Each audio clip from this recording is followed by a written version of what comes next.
जो मथुरा से आ रही है, जहां स्थानीय अदालत ने शाही ईदगाह का अमीन सर्वेक्षण करने का आदेश दिया है। आपको बता दें कि हिंदू सेना के दावे के बाद श्री कृष्ण जन्मभूमि और शाही ईदगाह विवाद को लेकर यहां भी वाराणसी के ज्ञानवापी मामले की तरह ही सर्वेक्षण करने का आदेश दिया गया है।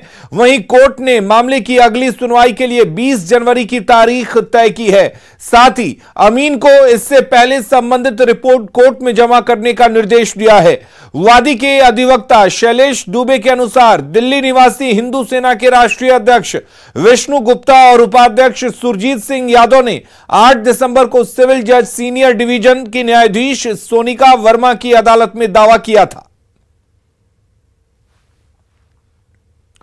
और रुक करेंगे इस वक्त एक और बड़ी खबर की, जो हाजीपुर से है, जहां बिजली विभाग के लाइनमैन की गोली मारकर हत्या कर दी गई है। अपराधियों ने अजय तिवारी को 8 गोली मारी है। बताया जा रहा है कि लालगंज स्थित केदार चौक पर अजय तिवारी की दुकान है। आज सुबह ही दुकान पर 2 अपराधी आते हैं और सिगरेट की मांग करते हैं। जब वो सिगरेट देने लगा तभी अपराधियों ने गोलियों से अजय को भून दिया। पूरी घटना का सीसीटीवी फुटेज भी सामने आया है। आप देख सकते हैं कि कैसे अपराधी आते हैं और तब तक गोली मारते हैं जब तक अजय तिवारी की जान नहीं निकल जाती। आपको बता दें कि अजय तिवारी की पत्नी पिंकी देवी पंचायत समिति की सदस्य भी हैं। अजय तिवारी के पिता महेश तिवारी की भी 2009 में अपराधियों ने गोली मारकर हत्या कर दी थी। फिलहाल पुलिस मामले की जांच में जुटी हुई है। 2-3 कस्टमर बन के दुकान पे आए और ये लोग सामान देने लगे, तब तक एक उसमें से निकाल पिस्टल और उसमें से गोली चलाने लगा, जिसमें इनको, मेरे बड़े भाई हैं, उनको 5-6 गोली लगा। 15-20 साल पहले हुई थी, थोड़ा सा हल्का फुल्का घटना, फिर आई ये दोबारा हुई। अपराधी में लगाम है, मनोबल बढ़ा हुआ है, कोई कार्रवाई नहीं हुआ तो अपराधी का मनोबल बढ़ता है। लगातार घटनाएं घट रही है। क्या लग रहा है पुलिस की कार्यशैली पर अब सब? अब पुलिस से बढ़िया से काम करेगी तो अपराधी घटना कम होगी। तो पुलिस तो बिहार पुलिस की स्थिति है, दारू और बालू में कलेक्शन में लगा हुआ है, तो अपराधी से कोई मतलब नहीं है, तो स्वाभाविक है कि अपराध बढ़े। घटनाक्रम है, किराना दुकान पर मौजूद है, किराना दुकान के मालिक अजय तिवारी उनका नाम है, एज अराउंड 45 ईयर्स।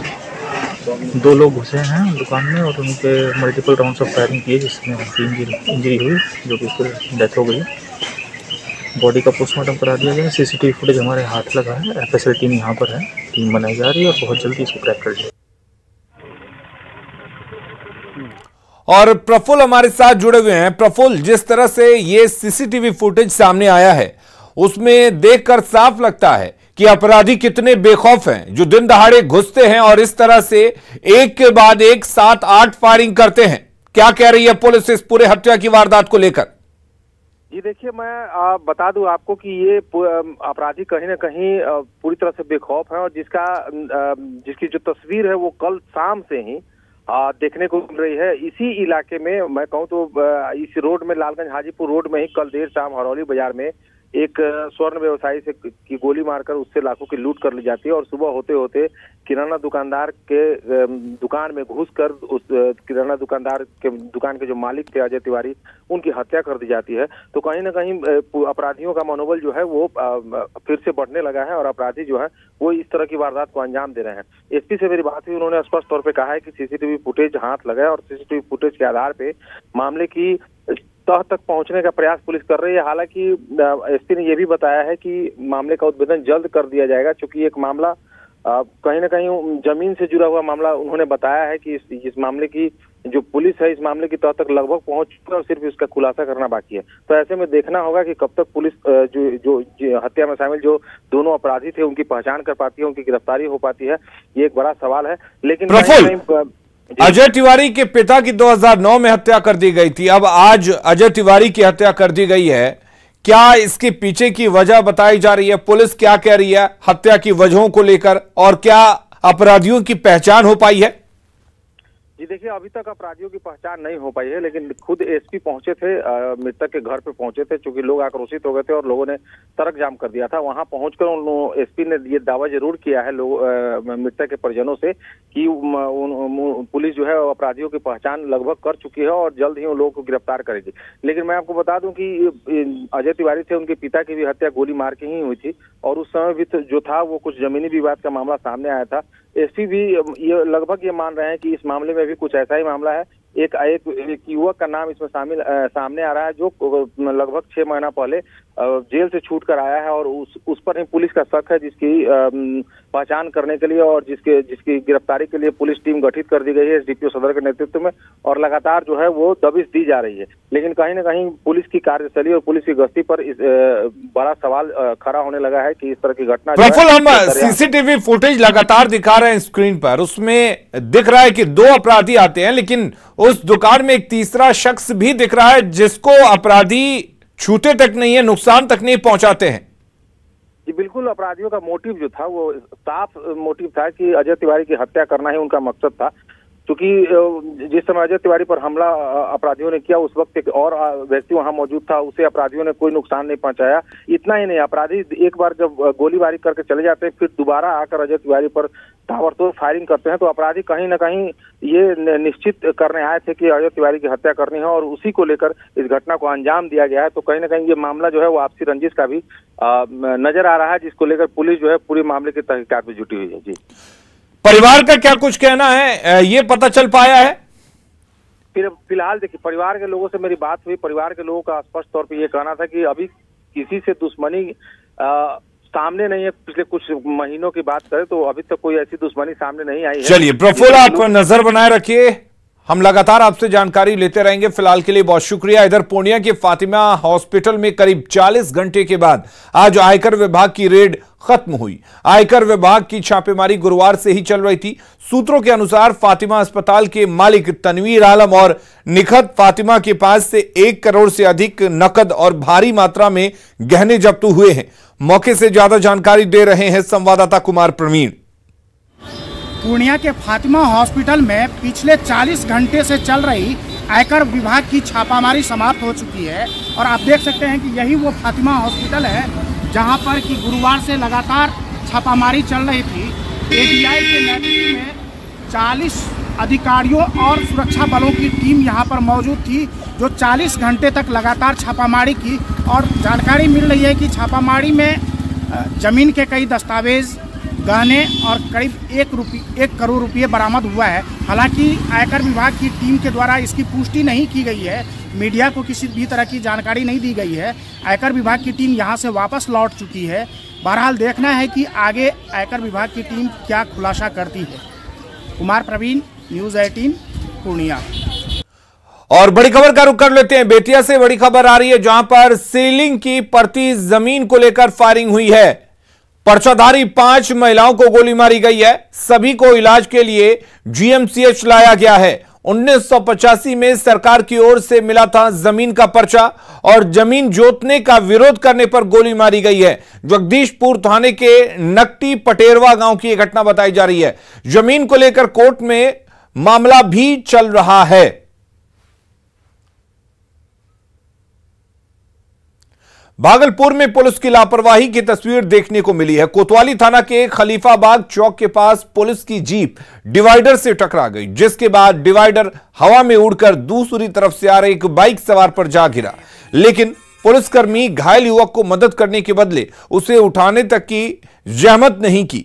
घटना की पूरी तस्वीर सीसीटीवी में कैद हो गई। हादसे के बाद युवक बीच सड़क पर बैठकर रोड को जाम करता नजर आया, जिसके बाद पुलिस युवक को जबरदस्ती पुलिस जीप में बिठाकर इलाज के लिए लेकर गई।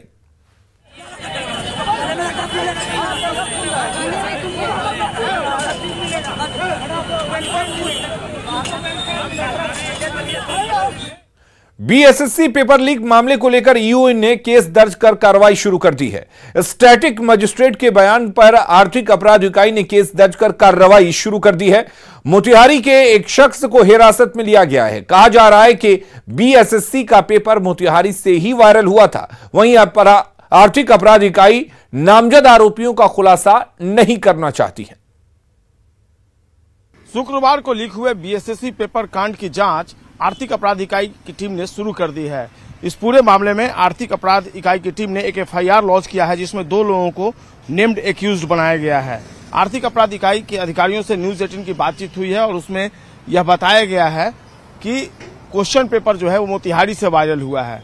जिन 2 लोगों को नेम्ड एक्यूज बनाया गया है उनके नामों का खुलासा फिलहाल आर्थिक अपराध इकाई की टीम नहीं कर रही है, क्योंकि जांच और अनुसंधान जो है वो चल रहा है। इस पूरे मामले में छापेमारी जो है वो लगातार चल रही है और आर्थिक अपराध इकाई के अधिकारियों का कहना है कि जल्द ही इस पूरे मामले का खुलासा किया जाएगा। सबसे बड़ी बात यही है कि मोतिहारी से जहां से ये क्वेश्चन पेपर वायरल हुआ है उस बात की जानकारी आर्थिक अपराध इकाई की टीम को मिल गई है और जांच और एक शख्स को भी इस पूरे मामले में हिरासत में लिया गया है, उससे पूछताछ चल रही है और उसके आधार पर जिन लोगों के बारे में जानकारी मिली है आर्थिक अपराध इकाई की टीम को, उनको पकड़ने के लिए ताबड़तोड़ छापेमारी जारी है। तो निश्चित तौर पर एक बार फिर से बिहार में परीक्षा पद्धति जो है वो सवालों के घेरे में है।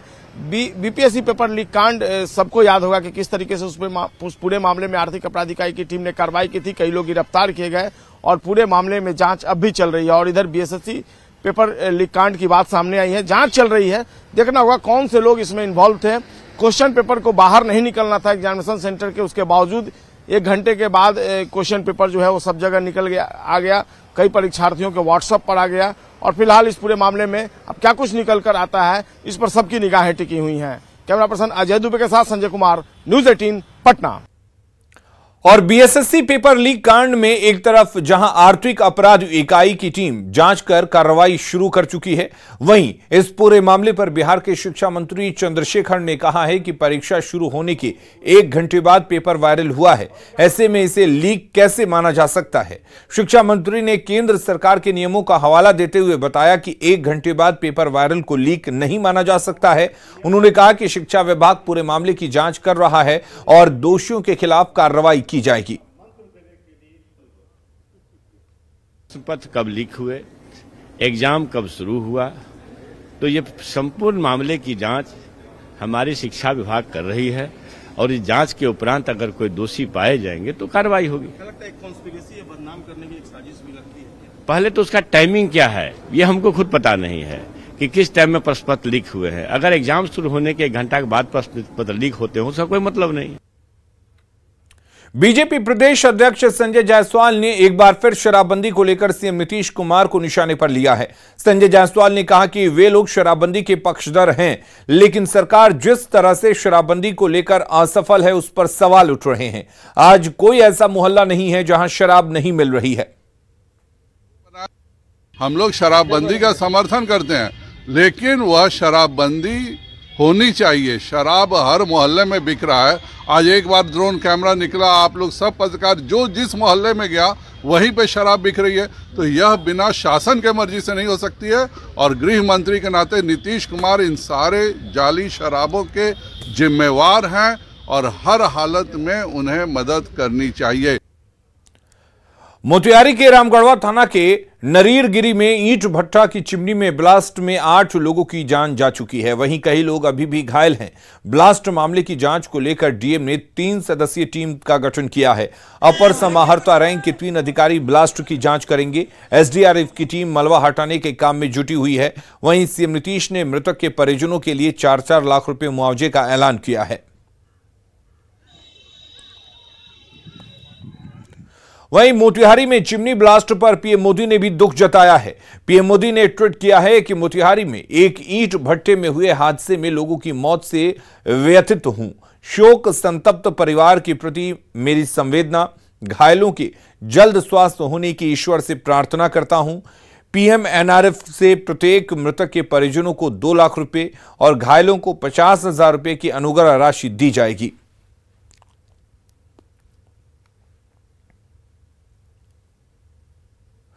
बड़ी खबर इस वक्त कटिहार से है, जहां पर सुतली बम मिलने से अफरा तफरी मच गई। खेत के पास सुतली बम रखा हुआ था, डिफ्यूज करने के दौरान बम फट गया। किसी तरह का हालांकि कोई नुकसान नहीं हुआ। प्राणपुर थाना के बुद्धनगर गांव की यह घटना बताई जा रही है।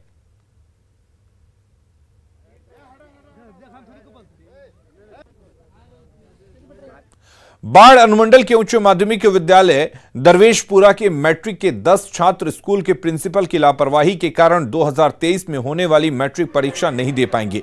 स्कूल प्रबंधन का कहना है कि इन छात्रों ने समय पर फॉर्म नहीं भरा था, जिसकी वजह से उनका डमी एडमिट कार्ड नहीं आया है, जबकि छात्र कह रहे हैं कि उन्होंने समय पर फॉर्म भरा था। फॉर्म भरे, अब क्या हुआ नहीं हुआ जब सर ने जाने, हम सब तो टाइम पर ही फॉर्म भरे, अब बोलते हैं कि टाइम पर नहीं फॉर्म भरे हैं। अच्छा, तो हम तो फरवरी में एग्जाम देंगे, बोलते हैं कि अप्रैल में एग्जाम पड़ेगा, तो अप्रैल में नहीं देंगे, हम सब देंगे तो फरवरी में। हम सब तो फार्म भर दिया था टाइम पर। हाँ। और यहाँ पर सर से मिलने आया तो बोले कि डमी एडमिट कार्ड तुम सबका नहीं आया, तो हम पूछे क्यों नहीं आया, तो बोले कि फार्म ही नहीं भरा है।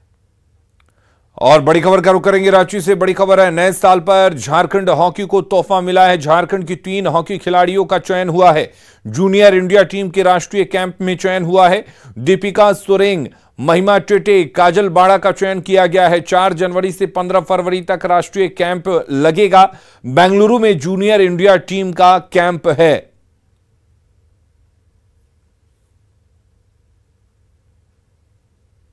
बीपीएससी में वैकल्पिक विषय मैथिली भाषा को 300 अंक की जगह 100 अंक करने की नई व्यवस्था लागू की गई है, जिसको लेकर मैथिली के विद्वानों में नाराजगी है। विद्वानों ने मैथिली को अस्तित्वहीन करने की साजिश रचने का आरोप लगाया है। दरभंगा की वैदेही फाउंडेशन के सदस्यों ने जल्द ही नीतीश सरकार के आदेश के खिलाफ हाईकोर्ट का दरवाजा खटखटाने की बात कही है। विषयों का वैकल्पिक विषय था 300 विषयों का, अभी क्या हुआ है कि वो 100 कर दिया गया और उसमें भी उसको क्वालिफाइंग कर दिया गया, नंबर 1। नंबर 2 की क्वालिफाइंग के बाद वह मार्क्स जो है वह मेधा सूची में, मेधा अंक में नहीं जुटेगा। तो अब ये आप कहिए मैथिली लोग क्यों पढ़ेगा? साइंस वाले केमिस्ट्री पढ़ेंगे, फिजिक्स पढ़ेंगे। और मैं कहना चाहती हूँ कि बिहार में एकमात्र मैथिली भाषा इतना प्रसिद्ध था कि ये अष्टम सूची में इसको शामिल किया गया था। और जो फिलहाल सरकार की जो ये नीति है, ये एकदम स्पष्ट हो जाता है कि बहुत ही गलत इन्होंने किया है और हमारे सभी मैथिली भाषी जितने भी लोग हैं उनमें बहुत ही हताशा है। भारतीय फुटबॉल टीम के पूर्व कप्तान बाईचुंग भूटिया ने झारखंड के युवा खिलाड़ियों की तारीफ की है। उन्होंने ये भी कहा कि झारखंड में फुटबॉल के खेल में अपार संभावनाएं हैं। बाईचुंग भूटिया पलामू पहुंचे थे, जहां वे हुसैनाबाद में आयोजित फुटबॉल टूर्नामेंट के फाइनल में मौजूद रहे। उनके साथ फुटबॉल के अंतर्राष्ट्रीय खिलाड़ी अजय सिंह और मनजीत सिंह भी थे। वहीं एसपी ने इस तरह के आयोजन से युवाओं की खेल प्रतिभा निखरने की उम्मीद जताई। लग रहा है इधर से अच्छा फ्यूचर होने वाला है स्पोर्ट्स में, नॉट ओनली फुटबॉल। अभी ये एक शुरुआत है, अलामी का कमेटी, फुटबॉल कमेटी ने ऐसा किया है, कितना उत्साहित हो रहा है सब जनता में। तो फ्यूचर में अच्छा फुटबॉलर्स निकल सकता है इधर से, ये हम लोग उम्मीद करता है। और ये उम्मीद सब हम एक्स फुटबॉलर लोग भी वही करता है कि इंडिया और आगे बढ़े, वर्ल्ड कप खेले। हम लोग का सपना, एक ड्रीम सपना है। और खेलने वाले जितने भी प्रेमी हैं, न केवल दर्शक बल्कि खिलाड़ियों को काफ़ी प्रोत्साहन मिल रहा है। और सबसे बड़ी बात है, बाईचुंग भूटिया को और अजय सिंह को लाके, और ये जो है ये साहब चर्चिल ब्रदर्स, ईस्ट बंगाल, सारे इंपॉर्टेंट क्लब से खेले हुए खिलाड़ी, ऐसे खिलाड़ी जब आपके पास आते हैं तो आपका मोटिवेशन लेवल काफ़ी हाई होता है। अपने गांव के गरीब बच्चों को हम सरिया और शटरिंग में लेबर का सप्लाई करने के लिए फैक्ट्री नहीं बनाना जपला को, हमको यहाँ पर फुटबॉल का फैक्ट्री बनाना है, जहाँ से हम बच्चों को फुटबॉल का प्लेयर निकाल सकें। बाहर हमारे बच्चे जाएं तो फुटबॉल खेलें, देश का नाम करें, राज्य का नाम रोशन करें। रांची में न्यूज 18 ने बसों में सफर करने वाले कुछ यात्रियों से कोरोना के नए वेरिएंट के लोग को लेकर जानकारी टटोलने की कोशिश की, लेकिन उनमें से अधिकतर में कोरोना के नए वेरिएंट को लेकर जागरूकता की कमी दिखी। रांची से बिहार जा रही बस का जायजा लिया संवाददाता संजय कुमार ने। कोरोना के नए वेरिएंट ने दस्तक दे दी है और हम इस समय मौजूद है रांची के कांटा टोली बस स्टैंड में, उस बस स्टैंड में जिसके बारे में कहा जाता है कि बस आम आदमी की सवारी है। ये बस जा रही है रांची से बिहार शरीफ, यानी यहाँ से सीधे बिहार के लिए जाएगी। बहुत सारी बसें ऐसी है जो कोलकाता उड़ीसा की ओर जा रही है, लिहाजा बसों में जो लोग सफ़र करते हैं उन्हें कितनी जानकारी है, आज हम वास्तव में सतर्कता के लिहाज से ज़्यादा जानकारी और जागरूकता के लिहाज से यात्रियों को टटोलेंगे कि उन्हें नए वेरिएंट के बारे में कितनी जानकारी है। ये कोरोना का नया वेरिएंट आया है, आपने मास्क भी लगाया हुआ है, क्या आपको जानकारी है कि नया वेरिएंट आ चुका है? जी हाँ, ये चाइना के लिए अभी China, US, Brazil, south Korea, ये सब जगहों पे पिछले 1-2 वीक से बहुत ज़्यादा केसेस आ रहे हैं। मतलब वीकली 5.5 लाख के तकरीबन केसेस आ रहे हैं। तो इसी के लिए, और इसके कुछ दिनों बाद नाम पता है वेरिएंट का? I think it's BF7 something. सही आपने बताया। जानकारी तो हुई है कुछ दिन पहले, आया हुआ नया वेरिएंट। तो क्या आप तैयार हैं? जी सर तैयार हैं। तो आप देख रहे हैं कि ये तमाम लोग जो हैं झारखंड से बिहार की ओर जा रहे हैं। भैया कहाँ जा रहे हो? बिहार, रजौली। ये बताओ कि अभी कोरोना एक बार फिर दस्तक दिया है, नए रूप में आ रहा है, हर बार रूप बदलता है वायरस, जानकारी है? नहीं सर। है? नहीं सर। किस क्लास से पढ़ती हो तुम? 8। फेसबुक चलाती हो, टीवी देखती हो, अखबार पढ़ती हो? हाँ। तीनों में से कौन सा काम करती हो? तीनों में से कौन सा काम करती हो? न्यूज में देख लेते हैं। न्यूज देखती हो? तो कोरोना का नया वेरिएंट आया, देखिए। नहीं, वो तो अभी नहीं देखा है। लेकिन देखिए, इससे नहीं मालूम है इस बच्ची को कि कोरोना का नया वेरिएंट आया, लेकिन इसने मास्क लगा रखा है। तो कोरोना का जो नया वेरिएंट आया है, कुछ ना अभी कौन सा वेरिएंट आया है? जानकारी है? ओमिक्रॉन से भी ज्यादा खतरनाक आ चुका है? पता नहीं है, अभी नहीं है। सावधानी तो बरतनी है, साथ में हमें यह भी जानकारी रखनी है कि वास्तव में नया वेरिएंट है क्या, आम आदमी को किस तरीके से इसको लेकर एहतियात बरतना है। संजय कुमार सिन्हा, न्यूज़ 18 रांची। और खबरें लगातार जारी हैं, आप बने रहिए न्यूज़ 18 बिहार झारखंड के साथ।